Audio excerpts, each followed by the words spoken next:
page 176 et 178 ka tafsir al-Qur'ana de sura 7 et 8. Inna waliyallahu ande ko ni gido an on ko Allah dum ko mi Abdullahi kala goy e wonbe lanjentade be. Inna waliyallahu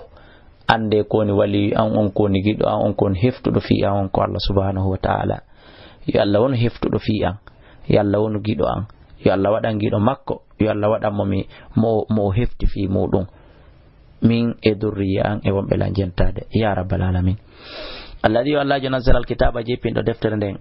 wa huwa yatawalla salihin ko kanko ni wali mujjube ben fo yalla wadan mujjudo.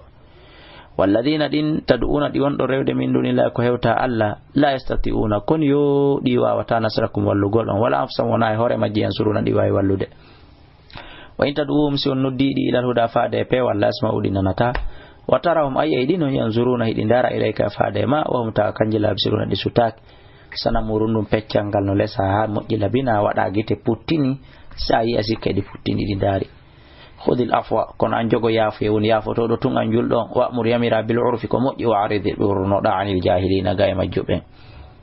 Wa imma yanzaghannaka amma si poɗinima soyunsinima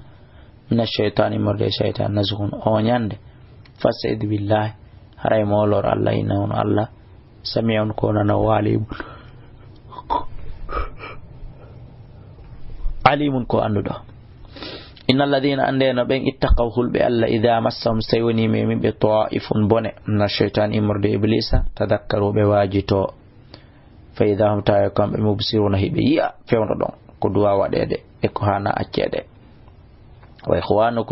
ikhwanuhum sibe mabbe ben yamuddunahum hara ben beyda be fil ghayyanir bewran thumma la yusirun refti be rabbin ino tako. Wa idha lam ta'tim si arabe bi ayatin mande galbe na lawla yitabaita hanno ya poda de do mande sincana men de adda kuliyata be inna ma atabi ande kum jokkata ma yuha ilayhi ko wa inna ko faade am mi rabbi morde ka jomi'a hada de do alquran areno baswa iru ko den daro ga mi rabbikum immorde ka jomi modon wawdan ko de pewal wa rahmatun ko de yurmende li ko min wonande be minona be no gomdina. Wa idha quri alquran si alquran arenden no jangede musibbe julbe fastam yulaw jentanende de wansitude jon la'allakum kasanu turhamuna yurmayta wa dhkuru janto da indata rabbaka di jommande fi nafsika ka wonki ma tadarruan ka yankinagol wa khifatan e ka kulol Allah wa dunal jahri ko alday fe nyingol min alqawli murde ko ngudi bil ghuduwi bimbi wal asali kikide wala takun wa ta'ala min alghafilina jiyade welsindibe few fi jantagol inde Allah e rewgol Allah. Innal ladina anduna beedo inda rabbika wombe ka jomi ma duwon malaika be la yastakbiruna kambe be mawnintinaki goy an ibadati e gaire rewgol mo to yusabbihunahu bi subhina nomo wala ko makko wonande makko kanko Allah yasjuduna ko be sujjanta bere wabbe yankino. Bismillahir rahmanir rahim. Surah 8 suratul anfal makkiyatun. Bismillahir rahmanir rahim. Yas'alunaka beno landade ma'anil anfal fi jawdi kunu hoyri on ko heboy kon ka jihad ko duwete kunu hoyri bul yeto be al anfal jawdi kunu hoyri lillahi ko wonande Allah wa rasul en la don kambe je onon julbe gomni be fattaqullahu le ton Allah wasili mo inon data baynikum hakkundeji mo waati Allah dofto don Allah wa rasul en la do makko in kuntum sulati ke mu'minina ko gomdimbe.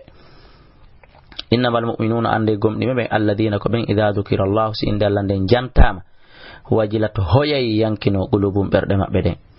Wa idha tuliyat si jangama alayhim e do mabbe ayatu ayaje makko den zadatum dum beydebe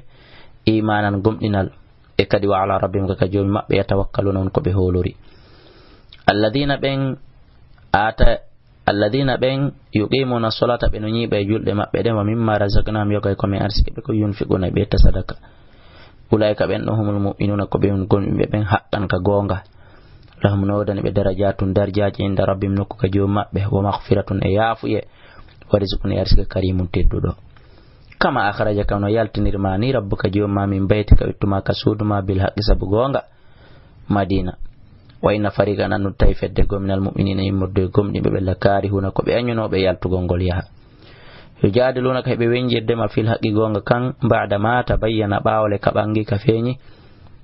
كأنما يساقون أين يكون كونا بسجد إلى الموت نبفاد مايند وهم تاكم بينظرون بسوتين دي برين دي وإذ يعدكم الله أن تتمنى الله فوداينو إحدى الطائفتين hawrugol gotel e feddeji ɗin ɗiɗi annaha wonde nden fedde ɗon lakum nde wodanayi on hendoto nde on piiray tayno hono wata wadduna hiɗon yelade anna gayra dhati shawkati e Allah wallu men hara do wona nde marnde bulle wona nde marnde armo takunu lakum woni ko latani on tay ɗon yelodu fayridullah Allah kañum no faala yo hikkal hakka nde o tabintinta gonga kan bi kalimati sabudaliyeji makko ɗin ويقطع تجدابر الكافرين دوروجي هفرابي ليحق